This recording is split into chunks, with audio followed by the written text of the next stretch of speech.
super secret location deep within the mountains of Colorado, it's time to strap up, strap in, or strap on with your host, Shenanigans in One Shot. It's From the Ashes Radio!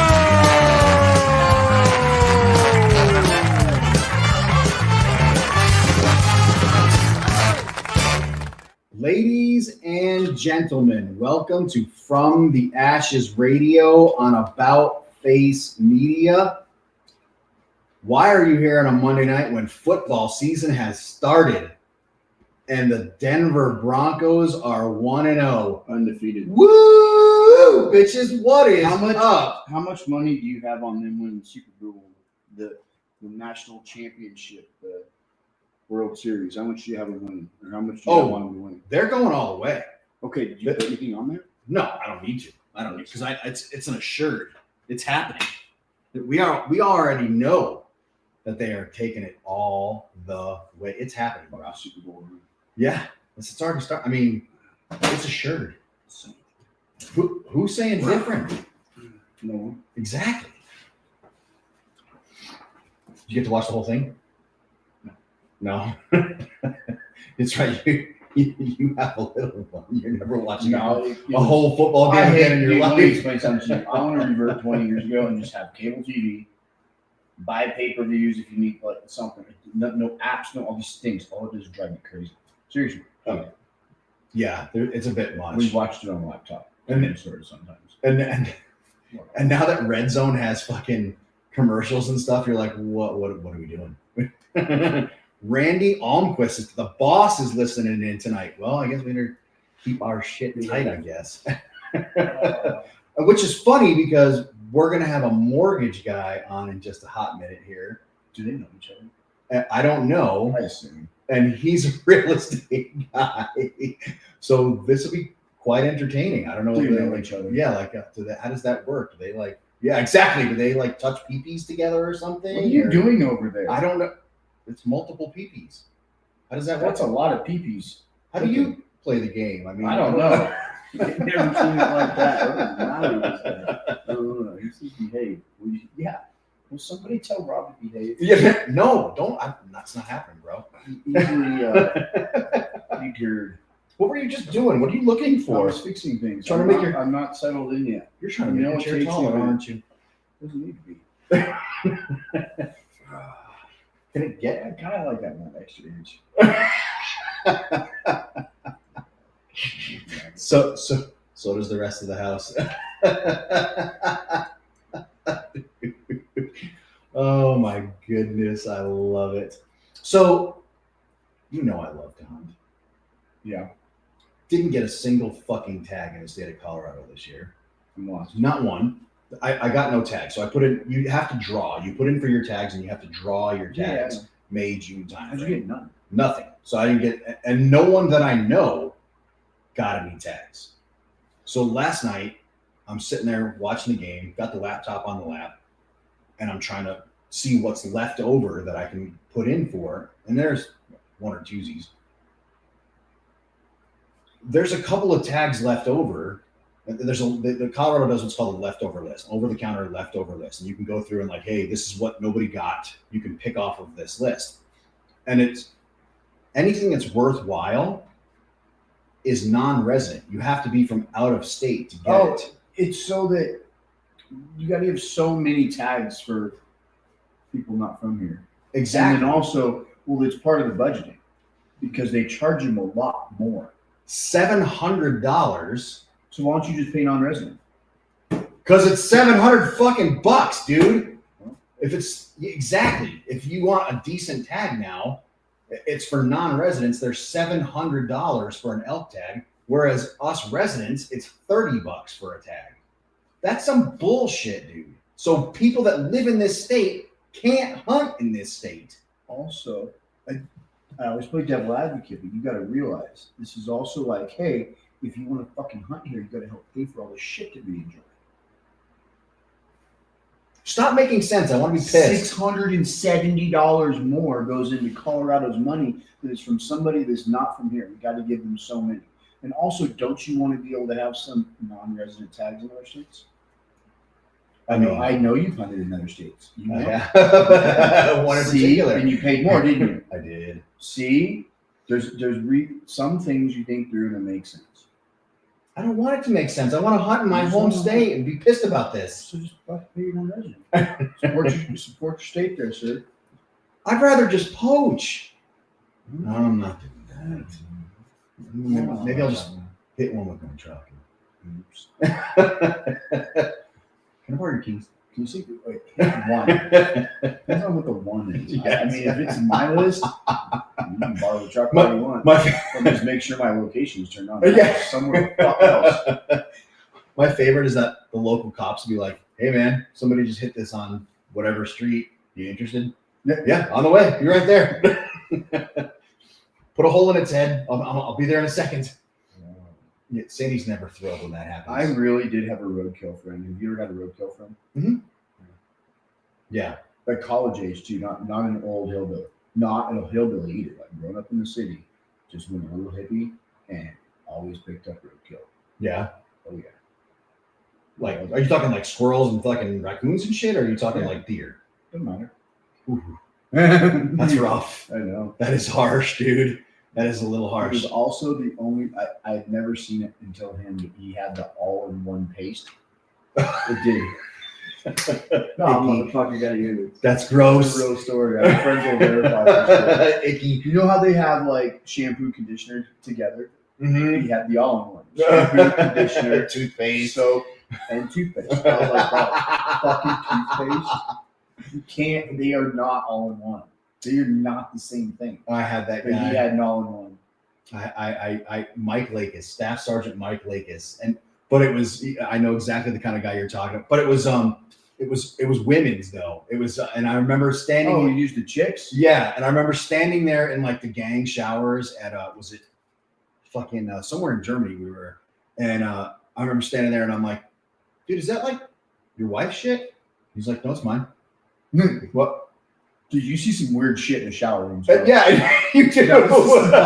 Hey, gang showers. if you are not a odd veteran, thing. you do not understand this. Don't tell me you played fucking college ball, bro. No. No, you do not understand what fucking showers can get like. Yup. You see some weird shit. And you guys got to realize when you're on a football team, okay, even if it's even pros at some level, it might be some people from some different areas.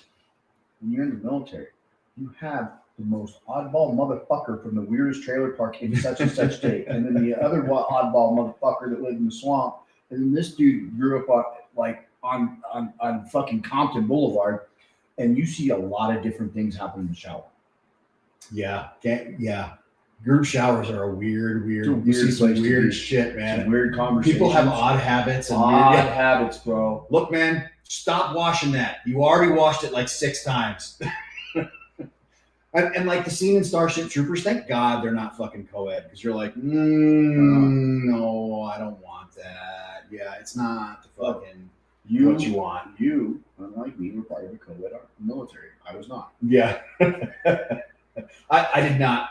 Yeah, medics don't do it. I did not have females in mind. I was always attached to infantry, armor, SF, something like that. You know, I was never, Mhm. I never fucking, nope, not happening. Brah, never gonna do my thing. Drew my elk and muley tags hunting muzzleloader in 561. I don't know the area, but it's got to be good if you put in for it and you drew it. So you must have wanted it. So good for you. Oh, is that the FTG that's coming on later? It is. What's his name? Okay. Hank one. Jesus. You're gonna have to introduce him when he comes on, because I love this shit. I wonder if he's gonna play our game. Listen.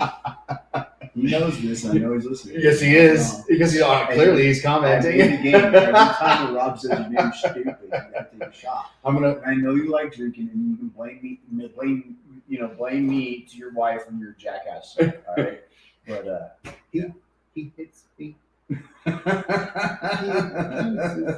he told me.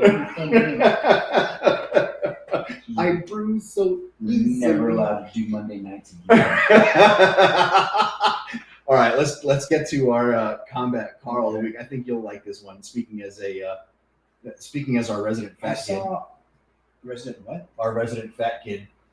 You're facing the wrong way. Nobody heard you. I said our resident fat kid. I'm not the resident fat No, kid. I am. Oh, You are definitely not. fuck. No. What do you mean? No. So this was a text message that came out, and I'm not sure what post it's from, but you're gonna can you see that with your fucking infantry eyes? You seem to be able to. So this I'm not sure where this is coming from. So for those that are listening on the radio and can't read it, so it's just so everyone's tracking. This is a text message that went out to obviously a squad or something. Just so everyone's tracking, you're not supposed to be leaving for lunch. They're talking about leaving the motor pool. Per the battalion commander's guidance, since we get basic allowance for sustenance, we are not supposed to be leaving. The battalion commander wants soldiers to meal prep. Fucking bring your lunch. Rather than leaving and stopping maintenance, and there is no 1.5 hour lunch. The battalion commander is only wanting soldiers to have 15-minute lunches maximum. You know what I want? I want soldiers to quit hooking up with strippers on the weekend, getting married, and coming back with the gonorrhea syphilis. I want that too. Do you? Yes. I want it to stop. You were a good squad leader. Do you want that? No. No. I mean, people in hell when I squad. Who does this guy think he's talking to? I met a fucking private before. Do you think this is a well? It says he, so also no. It's probably not down from the LT. The battalion commander's going to come down and get your lunch. The battalion commander's the one that's always like, "Hey guys, make sure you get off at the right time." We have all these things. That's always the battalion commander. I feel like. If anyone has additional questions, come by the office and realize it's not coming from your direct leadership, and it's directly from the LTC. There's the nothing light like, hey, I'm scared of my own guys. I won't tell you to go fuck yourselves. So I'm going to blame it on the fucking battalion commander. Do you really think the battalion commander said that? Where are you at? I don't know. You might have read more than me. Yes, I do think the lieutenant colonel said that. However, if this came down, and I'm thinking that if this came down and Staff Sergeant Rodenbaugh was in charge of this squad, that you would have kicked your guys to the curb and said, "Go fucking eat, motherfuckers," and I will be here if the BC shows up. Am I off base on that one? Yeah, but I've never had. Look at you, you're fucking speechless. I've never had a right bitch fucking battalion commander. No I've shit. had amazing battalion commanders, so none of them would ever say some dumb shit like that. Now they might be real upset about you not making certain standards and not being on top, like all these different officer sort of things. That's a fucking NCO thing. Tell me, as far as I'm concerned. Tell me. I love where your head is. The training schedule is very simple, or your day-to-day schedule is the same throughout the fucking army. We're there at fucking 4:30, pre fucking line up and do the rigmarole corner thingy, at 5. Then you find everybody missing at 5:30, and you actually line up at 6. And at 6:30 you have reveille, right? Mm-hmm. Okay, I might be exaggerating. No, you are correct. Stand tall. Yeah. Fucking hour and what? Yep. Hour and 15. Yep. Hour and 15 minute fucking PT. All accounted for. Boom. And then you got fucking lunch till what? 09? Yep. Breakfast. 09 fucking exactly. formation. Okay. That's your fucking code. Probably 09:30. All right. And then at it's fucking 11:30, it is lunchtime for the whole fucking goddamn division. Unless you're on duty, like staff duty, which is very few desks, okay, 24-hour desks, and you rotate, but whatever, 11:30, 1300, lunch. The release time is the variable. Yes, exactly. That's Could be plus or minus. But also something that is controlled by the NCO.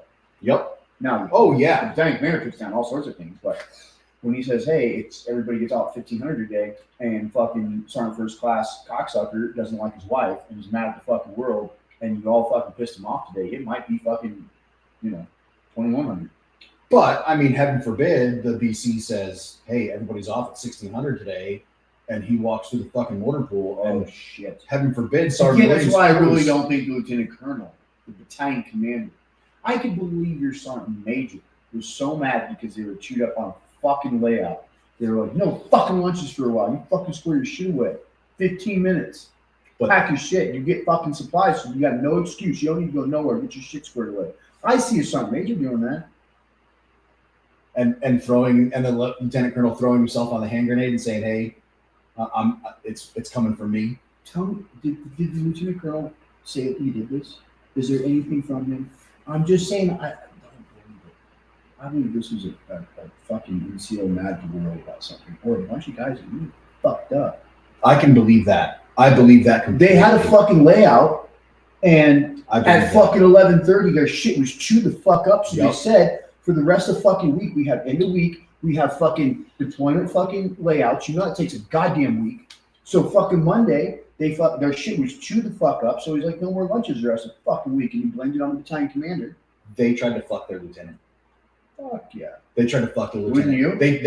They took the wrench from the first vehicle and slid it down to the second vehicle and tried to get the lieutenant to sign the hand receipt, and they got caught.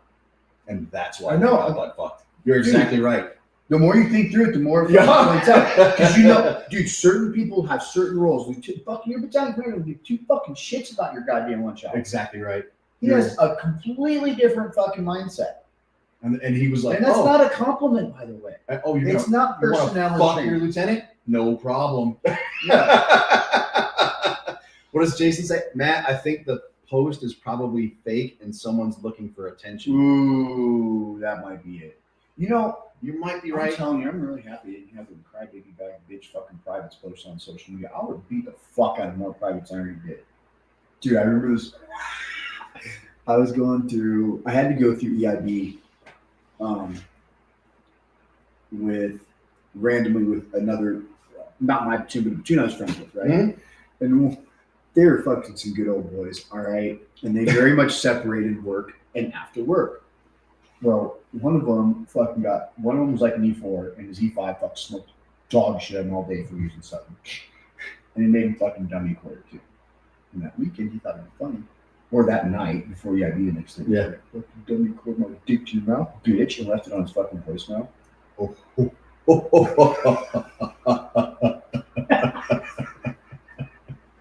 Ye motherfucking ha, bro. I enjoyed that the rest of the week so much. That was fucking hilarious. Like, I've been that guy so many times where, like, I just got fucking scuffed because I was doing some funny shit, in my opinion, funny. I thought that shit was hilarious. And he was just one of them sons of bitches where he thought it was pretty funny, too. I mean, his week was rough, but I always thought all that shit was always worth it to me. It didn't matter how bad it was. I don't give a fuck. It's always worth it. I told you about the guy that showed up to work drunk, and then they ran him down to the MP station and then ran him back up. Sergeant Jason Busby was a part of that.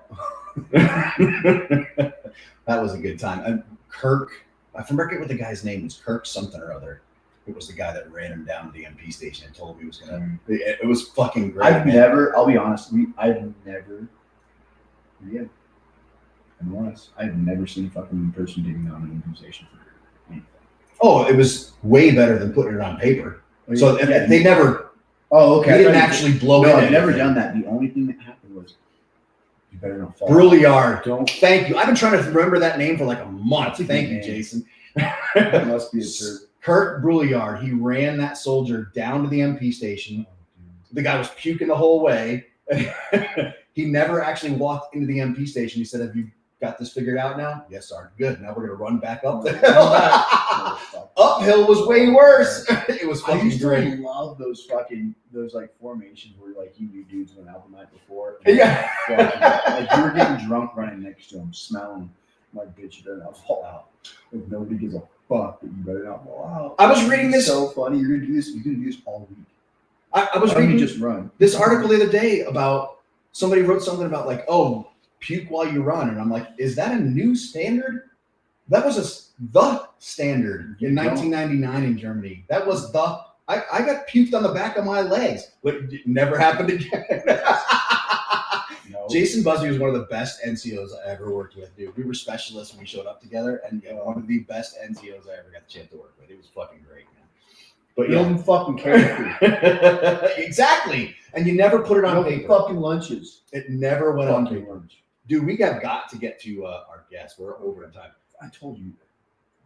Fuck that guy. It's the first thing I said. We're having who? Wait. Who? Oh, hey, how are you? I know that face. Look at that beard. That is a glorious beard. Good evening. Can you hear us? Yeah, can you hear me? You got to turn your stuff up. Yeah, I can barely hear you. You're a mouse at the end of the hallway. Joe, we need you, Joe. You've done this before.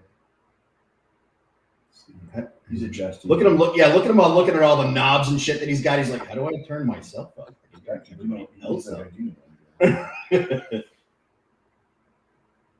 You got to talk so you can find out volume. You can't figure out how to do it, can you? Good? No, not good. No, man. Terrible. Like I'm not even messing. I'm like really not messing with you. You almost can hear you. I can hear, man. I can hear you guys just fine. That's better. Huh. All right. Well, we'll go with it. Hey, Yeah, listeners, can you hear our guest? How does he sound? Ooh, better. Whoa, better. All right, cool. All right. Is that better? That'll work. All right. How are you, sir?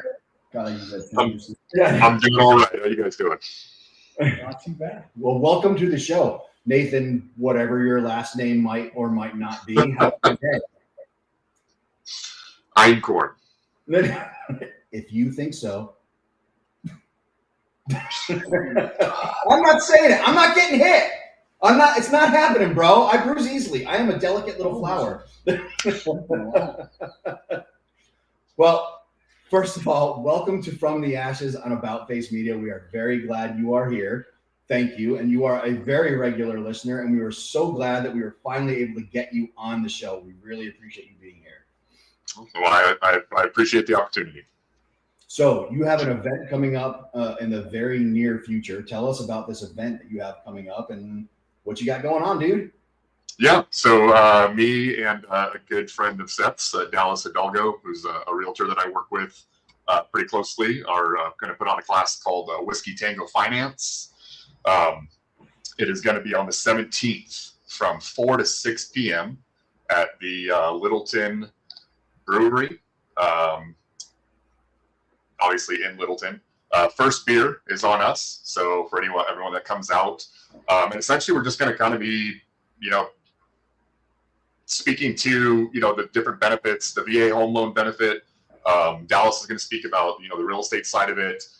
We're going to be tackling things like estate planning, wills and trusts, financial advising, right? Budgeting, setting up financial plan for your future, right?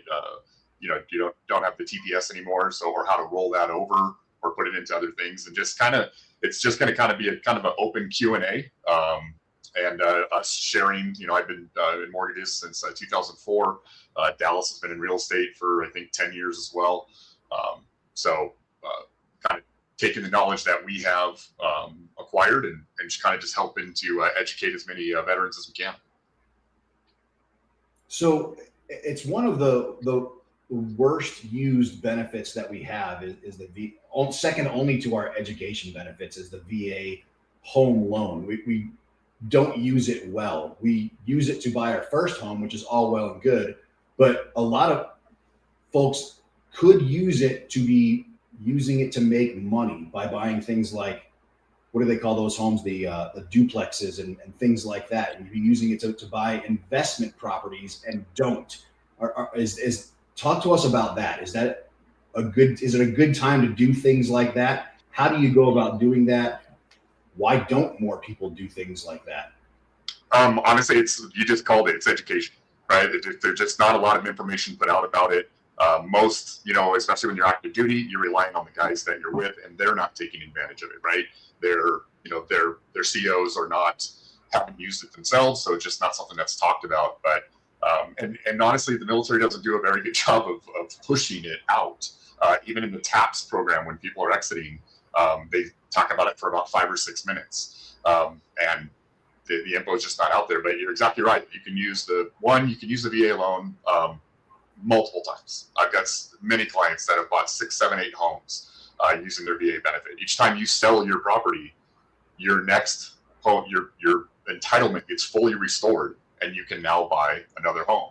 Or they can use bonus entitlement. So sometimes we have, depending on where you're stationed, right? Especially if you're stationed somewhere in, we'll say Mississippi, Alabama, some of these places where home prices are a lot lower than they are here in Colorado, right? So you bought a $200,000 house there. Well, guess what? You still have close to $600,000 possibly of entitlement remaining.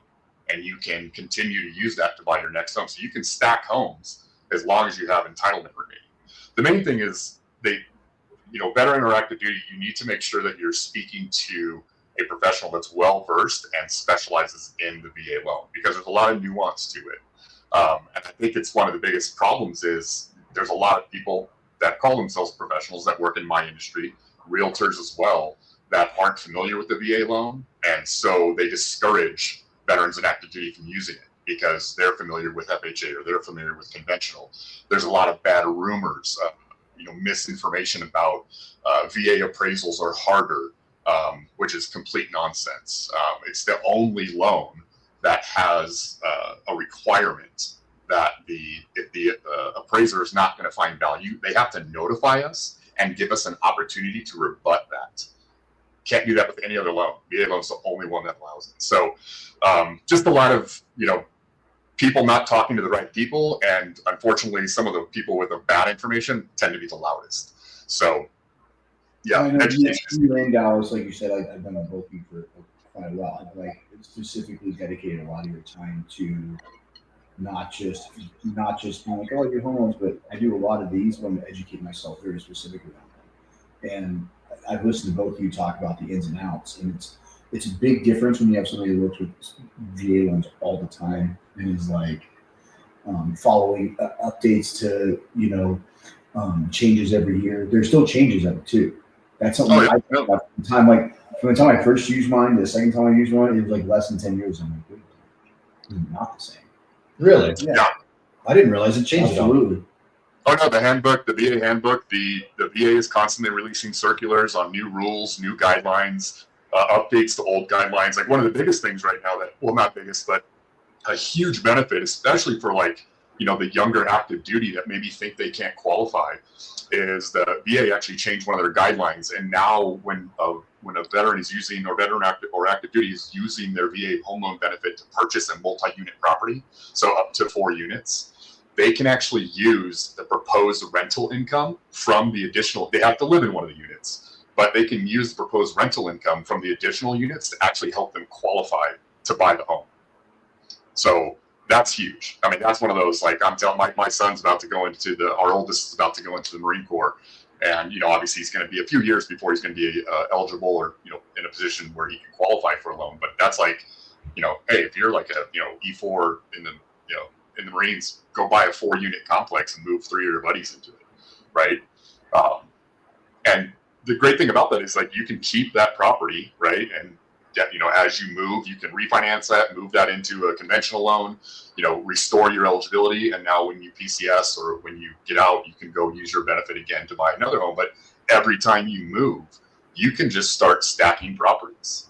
There's a lot of really bad information about house hacking.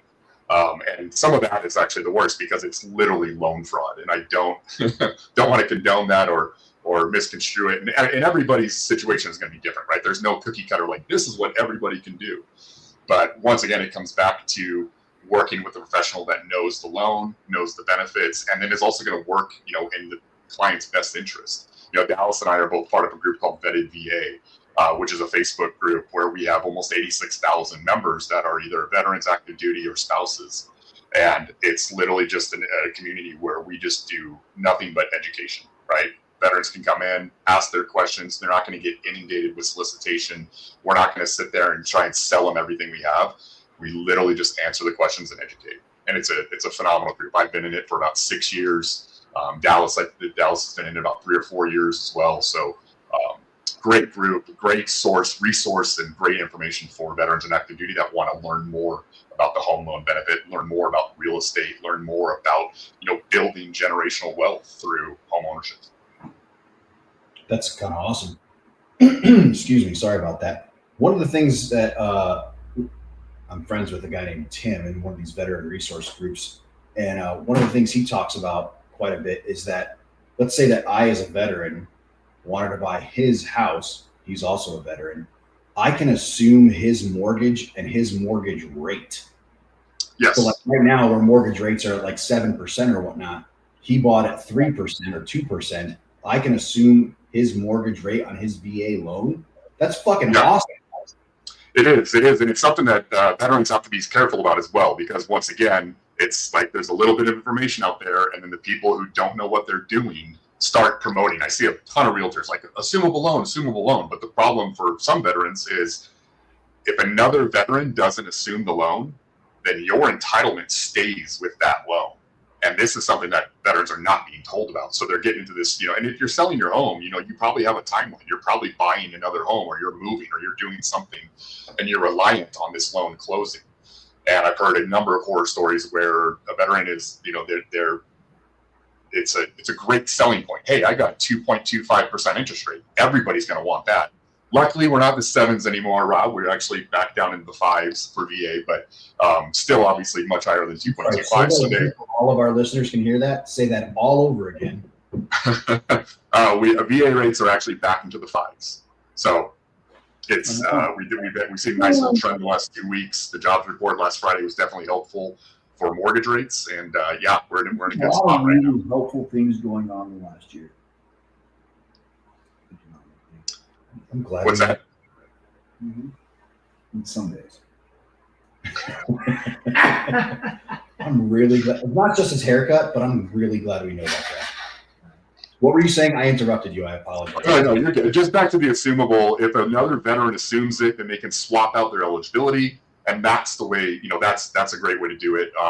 There are some things to know is that whatever the person purchasing or assuming the loan has to bring in the difference between the balance owed on the mortgage and the purchase price, right? So if they only owe $350,000 but they're selling the house for $500,000, then the buyer has to come in with $150,000 in order to be able to assume that loan. Oh. So there are a few lenders out there that will do us what we call a purchase money second for that, but once again, you got to qualify. So, but it's the assumption is awesome. It's a great selling point, but it's one of those, it's not as easy as it seems. Unfortunately, there's not a mortgage broker, someone like myself, that's involved. You're actually dealing just with the loan servicer, and they're not really interested in it. It's not really a benefit for them to do it. And so that's about how much effort and energy they put into it. So sometimes those assumptions can take, the horror stories I've heard 6 to 8 months to close. Best case scenario, I have heard about some lenders are getting better at it and can still close in like 30 to 45 days. So, as a veteran, with my VA mortgage available, because I have now refinanced my house, so my VA stuff is available. Are there ways for me to help my kids, my daughter and my son, use my VA benefits to purchase a home for them? No. Damn. Oh well, it's not like GI Bill benefits where they can get college paid for. No way to help them. No, it's not. Yeah, the only person that the VA home loan benefit can be passed on to is a spouse or surviving spouse. Mm. And there's rules and caveats behind that as well. But yeah, the VA loan is for you, the veteran, and for a primary residence only. Mm. Oh well, it's a good effort. I tried. But these are, the class that I was talking about with Wisconsin Finance. These are the things that we're going to be diving into, right? This is going to be the opportunity that we want to offer to the veterans that active duty that have these questions, so they can talk to. I'm definitely well versed. I think I know more about the VA loan than probably 99% of my competition, but by no means do I know everything. And I think that's one of the biggest, when you're talking to someone in my industry who acts as if they do know everything, probably run. Because every loan is different, just like every person is different. So constantly learning and constantly surrounding myself with a community like Vetted VA, where we have over 100 different mortgage and real estate pros that focus specifically on VA loans. So excellent resource to have behind Dallas and I while we're doing these classes and just trying to kind of get as much education as we can out there. Very cool. I love it. I absolutely love it. What do you call it? Before I pass you off to my hetero life mate over here for the outgoing instructions, are there any red flags that veterans should look for when they're working with a mortgage person that are like, hey man, you should definitely avoid this person, maybe go find yourself another mortgage person? So without getting myself in too much trouble here, I would say that beware of any company that has a branch of service or a reference to being a veteran in its name. They they are not your friend. Yeah. I get letters from them every single fucking day, and I don't even know how they got it. Yeah, kind of. Yeah. You do that. Yeah, All my they- shit ones are always ready. I'm like, how did you get my shit and stop sending me shit? They're obnoxious. I don't even know. It's junk mail. Dude, stop sending me shit. Whatever. I'm very biased because I am a broker, which means I don't work for one specific lender. I actually broker loans to about 40 different lenders. So that would be my number one piece of advice is like work with somebody that can shop around for you, not somebody that is tied to just one specific lender. Also, if you ever get told no, get a second opinion. Find somebody else and talk to them because there's things in our industry called overlays. And that's where it's not the rules of the VA, it's the rules of that specific lender. And I've talked to so many veterans that have been like, oh no, I was told I don't qualify. And the reality is you didn't qualify with that lender because of their overlay. However, based on VA guidelines, VA direct underwriting guidelines, you do qualify. So just go find another lender that does the direct with no overlays. Very cool. All right. Well, I'm going to hand you off to my hetero life mate here. He's going to give you all of the outgoing instructions. He's all yours there, All right, Sharkus. brother. Remind us of all your stuff. Remind us about the event, times, date, location, how to get a hold of you, handles for groups that we should be following for information and knowledge. Time is yours. Got about 2 minutes. Bye. So the event is going to be, the first event is going to be this next Wednesday, the 17th, at like Littleton Brewery, which is 1201 West Littleton Boulevard from 4 to 6 p.m. Dallas and I will be hosting that. First beer is on us. And then we're actually going to continue it the third Wednesday every month moving forward. Second or third, I'll have to figure that out. But it's going to be a Wednesday. We're going to do this every single month, and we're going to move it around. So it's not just going to be at Littleton. So if you want to know where it's going to be, you can join the Whiskey Tango Finance Facebook group. You can go to whiskeytangofinance.com. You can register, and that's where the classes are going to be. If you want an excellent #1 resource where you can get your questions answered without being harassed and solicited, Vetted VA is a Facebook group. Go join that. When you request to join, please be sure to answer all the questions. That's kind of how we filter out who can get in and who can't. But Vetted VA, there's also a website, vettedva.com. And then if you want to get a hold of me, Nathan at ticketmortgage.com, or you can call me 720-980-9988. I typically will always answer my phone between 7 a.m. and 7 p.m. After 7 p.m., I get funny looks from my wife. So. Don't you always? And if you don't already know him, you should definitely get to know Randy Almquist. He runs the Veterans Whiskey Society. You two be thick as thieves. You be homies. You guys get along very well. Ladies and gentlemen, we've been talking with our homie Nathan. He's just Nathan. And we've been talking to him. He's got an event coming up on Wednesday evening, Whiskey Tango Finance in Littleton. You should definitely go check it out. All kinds of good information about VA home loans. One of the most underused benefits for the veteran community. Go get some good information. It sounds like rates are in a great place right now. Go buy yourself a home. You could really use it in this day and age. So yeah, it's the most underused benefit we have next to our education benefits. Nathan, I can't thank you enough for taking time away from your family on a Monday evening. Be here with us on From the Ashes on About Face Media. Really appreciate you taking the time out tonight. Happy to do it. Thank you, guys. Have a great rest of your Monday evening, man. Thanks for being here.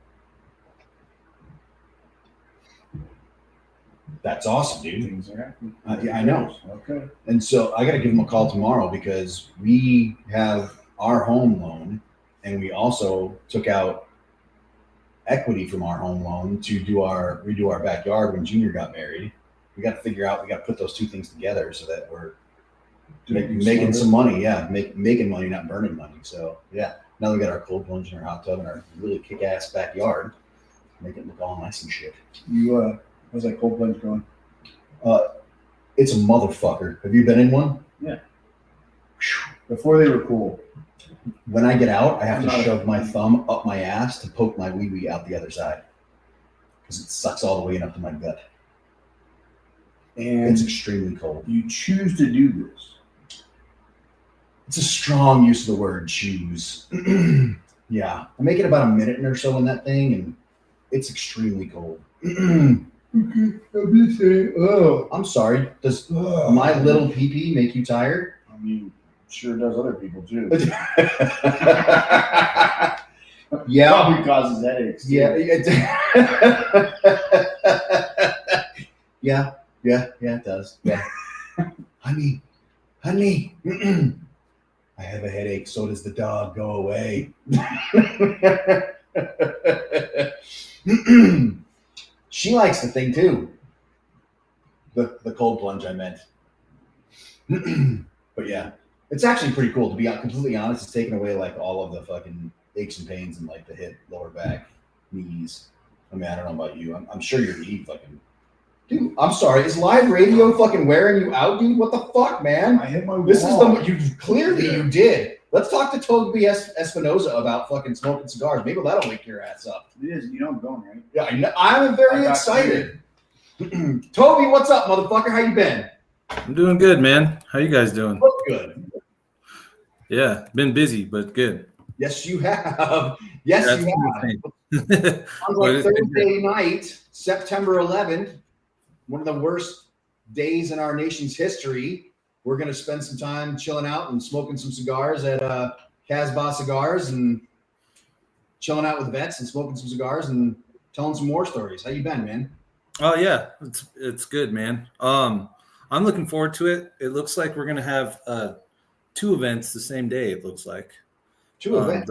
Yeah, the owners hit me up and they're like, "Hey, we're gonna do a Howard G event on Thursday the 11th." I'm like, "Oh, okay. I guess we're gonna double down." I mean, so hey, it works for us. People of veterans I've ever met. So I mean, hey, if they say we're doing 2 events at the same time, I'm fucking cool with it. Whatever, man. That's good. Well, and Howard's a good friend of mine. Anytime I've needed something for an event or any kind of thing, he usually sends it out. He's really generous. This time around, it was a kind of miscommunication on our part because we're trying to get a new system installed at the shop. So, but anyhow, we're going to have extra cigars there. I'm going to be bringing my humidors in to give away some stuff, and they're going to be running specials on Howard G cigars, which are outstanding. The Maduros are my favorite from Howard G. Black Moses was great stuff. Man. The 3rd time you're running this event, veterans, a Veterans Night cigar called the Long Draw. Every time you've had it, the place is fucking packed, standing room only. Excellent event. It's very relaxed. Guys and girls just sitting around smoking cigars. Some people are not even smoking cigars. They're just hanging out, getting to know each other, telling stories, hanging out. It's very, very relaxed. It is so chill. I love it. I can't say enough good things about it. Talking about the conversations, talking about benefits and how to access benefits, and people are sharing great things and great stories and how to do things. I just can't say enough great things about that evening. Yeah, so glad about the 3rd one. Well, it's funny because the reason we got into this is because you and I talked about no man being an island, right? And then shortly after that, one of my best friends on the planet, took his life. And we had literally just said, hey, we got to make sure that we're talking to each other. So now more than ever, we definitely need to make sure that we're doing this event, that we're keeping that space open. If a veteran who's kind of distanced himself and doesn't really want to talk about stuff, just getting him in there for a cigar and some, slice of pizza or something to just bull crap, through the whole thing. I think it's important. I think it's really important, and I don't want to lose sight of our goal, so I always say if we can get one's enough. You know what I mean? We can do better than one, then that's great. But if you can save one, then the whole thing is worth it. You know what I'm saying? Even if you're not interested in cigars, folks, just come. It's all right. Community. There are tables and chairs outside. You can sit outside, hang out, get to know some folks, shoot the breeze. That's what it's about, is the community portion of it. If you like cigars, even if you don't know if you like cigars and you want to take one for a test drive, come on out. It's a great place. It's a great place to try to take one for a test drive. Oh yeah, and we'll have the games on too. I mean, Thursday night football and all that coming up.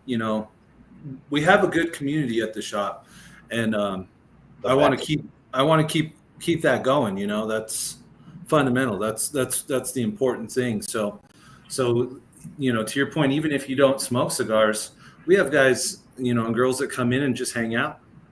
Happens all the time. We don't have a problem with it. You know what I mean? I agree completely. I just have a good time.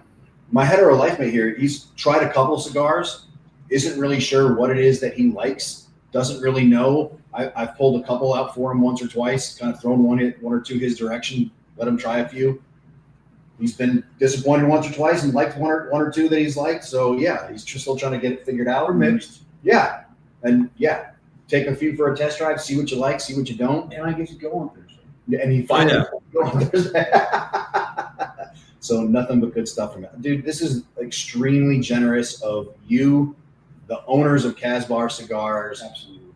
It's a very, very good event. I can't thank you enough for all that you put into it and all that the owners of Casbar Cigar put into it. Well, yeah.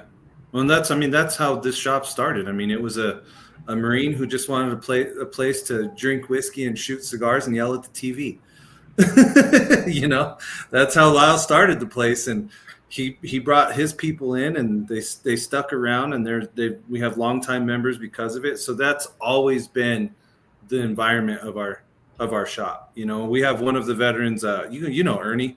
Ernie says it all the time. He's like, Casbar is Cheers for me. He's like, I go to all these places in Houston and Vegas and everywhere else, and he's like, but Casbar is my house. That's my home. It's true. Yeah. You walk in and it's where everybody knows your name. It's very, very true. If people want to support the event, say somebody's listening right now and they, hey, I can't make it Thursday night, but I want to support in some way. I want to, throw a box of cigars towards the event, or, a bottle of something, or buy some pizza or something to that extent. How can they support the event? Well, they could reach out to me or to you. Either one is fine. But the biggest thing that they can do is to just, even if you can't make it, invite people to the event. The event's public. It's you and I are listed as hosts. You can look it up, the long draw, Casbar Cigars, Parker. You can look it up in Facebook, find the event, share it with people that veterans that all are welcome. That's the best way to help promote the shop and the event. Agree completely. Yeah, absolutely. Folks, if you're listening to this, you're hearing the interview, even if it's not something that interests you, cigars are not something that interests you, it might be something that someone that might be interested in it. Share it with them. Grab them up on Thursday evening, drag them down to the shop, have a seat outside, peruse the humidor. It's one of the best stocked humidors in the state of Colorado. It's a great humidor. Come on in, check it out. Yeah, and bring a friend with you and just hang out. Absolutely. It's the most relaxed Thursday evening you'll have. So, and you get to meet One Shot, which is one of my favorite parts. This is my favorite thing I do. So yeah. It's my favorite thing I do. I mean, I have my insurance brokerage, and I can daisy chain off of what Nathan was saying earlier about not everything has the best interests of the veterans at heart, even though they might say so. The same thing goes for insurance, right? I mean, we talk about it once in a while, but I never remember the name. What is the name of your insurance brokerage? So the name of our insurance brokerage is Affordable American Insurance. But all my stuff, social media, everything is Toby, the insurance guy. So that's what I go by. But I'm a broker too for insurance, commercial, auto, life insurance, limited, and workman's comp, all of that stuff. So I've been doing it for about a decade. With Nathan, are you going to be at that event with Nathan? Yeah. Well, which one? The one he's doing on Wednesday? Yeah. No, I haven't heard any. I just heard about it right now while we were watching the. I need to connect you two because you guys would work very well together. Yeah, I think our hairs just got crossed because I've been focused on my event this month. So I'm sure Nathan and I will chit chat later. Yeah. And it's funny because one of the guys that runs that group is a guy named Dallas, and I've known Dallas for like 5 years. Oh, really?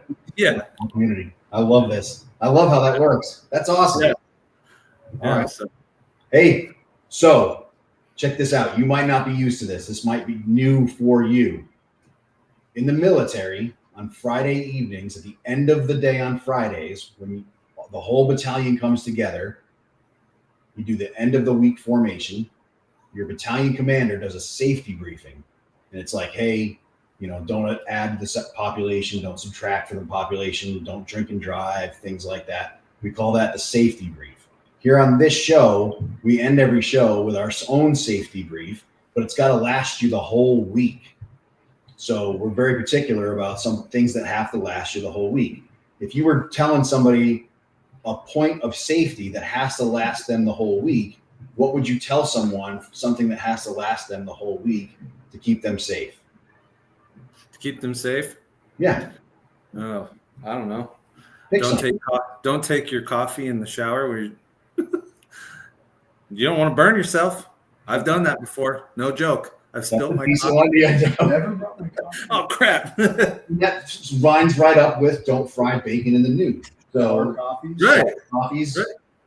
It's fresh out of the pot, man. If it goes a little bit too far forward, man, we're done. To his credit, it's the first time we've heard it. So That's a good. Yeah, I'll take that. That is so much better than add, subtract, population, he's winning. raincoat. Listen, the older you get, the more likely you are to take a coffee or beer in the shower. Okay, it Yes, just happens. I've been in some rooms before. You got anything for the safety briefing this week? Oh my god! I did. You go next. I'll add to this. If the cops already got you pulled over, be nice. He's already got you there. Be nice.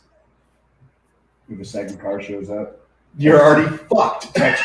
Yeah, dude. Ladies and gentlemen, we've been talking with Toby, the insurance guy. Don't forget, he's got a great event coming up this coming Thursday, September 11th, one of the most solemn days in our nation's history. At Casbar Cigars. Starts at 4:30, goes till closing 9 p.m. Come out to Casbar Cigars in Parker, Colorado. You won't want to miss that. Toby, thank you for being a part of From the Ashes on About Face Media. We really appreciate your time. Oh yeah, no problem. See you Thursday night. Always. Good night. All right, you're fired. That's fine because I'm tingling. Yeah, I can see. These things just start. Glad you were here. Oh yeah. Can't walk off with that. Don't take a laxative and sleeping pill at the same time. Gary Brown, and that is the fucking good one right there. Ooh. Gary Brown always takes it. Dude, man, What, you all right? no laxative and a fucking sleeping pill. I want to do that to somebody. That's some southern intuition right Like, there. let me make you a smoothie. Yeah. You're not a good person. I like you. All right, here. Let me see if I can find. I know I have it. I sent it to Joe. Our never forgotten. I was very careful to set it to the side. Here it is, right here. Pull it up.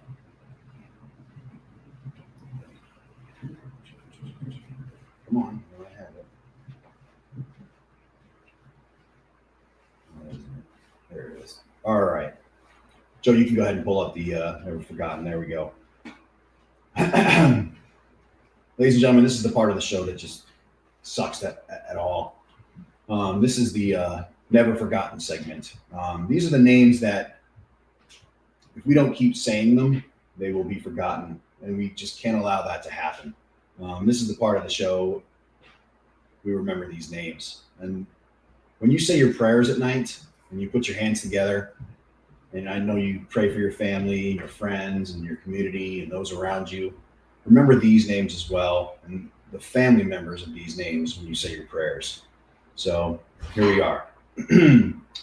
During the Thunder Run through Baghdad, Staff Sergeant Stevan Booker manned a machine gun mounted above his M1 Abrams tank. When enemy fire knocked the gun out of action, Booker exited his hatch and lay prone on top of his vehicle, continuing to engage the enemy with only his M4 carbine as the tank charged forward. An enemy troop carrier came alongside the tank. Booker managed to disable and destroy the vehicle, wiping out 20 enemy soldiers inside. Booker remained completely exposed, shooting his rifle, inspiring his crew over the radio until an RPG ricocheted off the tank directly into him. Those resulting wounds were fatal. For his inspiring heroism and actions protecting the flank of the tank column, Booker was initially posthumously awarded the Silver Star. In April of 2019, the medal was upgraded to the Distinguished Service Cross. So, ladies and gentlemen, when you say your prayers tonight, please remember Staff Sergeant Stevan Booker. Remember, more importantly, remember the family of Staff Sergeant Stevan Booker. Ladies and gentlemen, you've been listening to From the Ashes on About Face Media. I sincerely appreciate your time here on a Monday evening. I know you could be watching football. You chose to be here, and you chose to be here with us, and I really, really sincerely appreciate that. Two big events. Don't forget the Whiskey Tango Finance event in Littleton on Wednesday evening, and please do not forget to come to the Long Draw on Thursday evening at Casbar Cigars in Parker, Colorado. Thank you for being here tonight. Have a great rest of your evening, and we'll see you on the other side next Monday evening. Thanks a lot. Have a great night.